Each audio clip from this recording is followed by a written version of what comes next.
Żewġ blalen.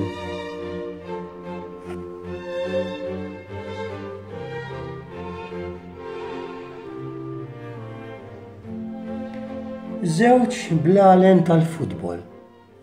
Kienu jilagħbu bihom it-tfal li ma kellhomx u missier li jieħdu ħsiebhom ġo bitħa bħal ta' skola.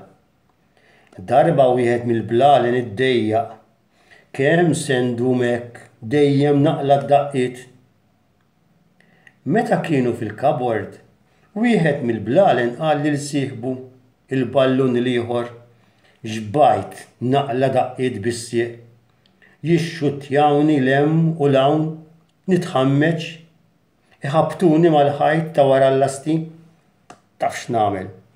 Inħallihom jagħtu xutt qawwi, ħalli mmur fuq il-bejt ta' ħdejna u noqgħod hemm għax-xemx. Il-ballun ieħor qallu: aħna mhux għalhekk qegħdin, xogħolna hu l-tfal jiġru warajna u kif jilħquna jagħtuna bis-sieq, jiskurjaw u jifirħu. Jien hawn se nibqa'.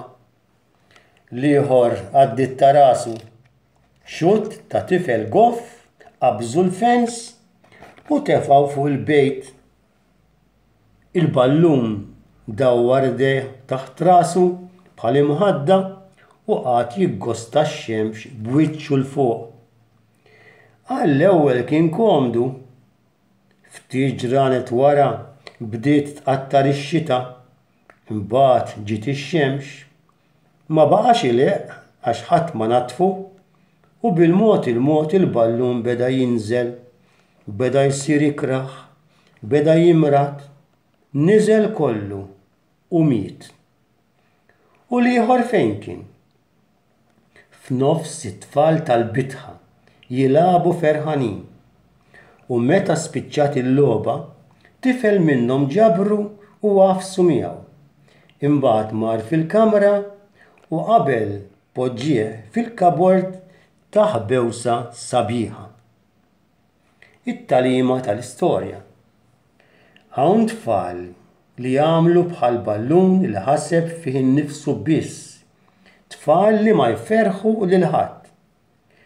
Għalhekk il-ħajja tiegħi, is-sabiħ tiegħi jridu jkunu rigal għall-oħrajn. U ballun ieħor.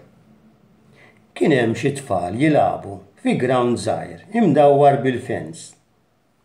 Ta' min kien il-ballun keċċa lil tifel ieħor mill-ground. Ma ridux jilgħab. Dan baqa' jarahom minn wara l-fens u anke kellu dmuħ f'għajnejh. Malli l-ballun qabeż il-fens u ġie f'saqajh, ġietu idea li jagħtih xutt u jitfgħu fuq il-bejt fil-għoli. F'moħħu ġie x-xutt tiegħu u l-ballun tiela lejn il-bejt. X'jagħmel? Qabad il-ballun u mar jagħtih lil dak li kien keċċih. It-tfal ferħu bih u ħallewh jilgħab magħhom. Kulħadd kien ferħan. Tagħliema oħra. Biex ta' madwarna kulħadd ikun ferħan, hekk għandna nagħmlu aħna wkoll. Naraw kif nistgħu nsiru aħjar aħna u nagħmlu aħjar lill-oħrajn.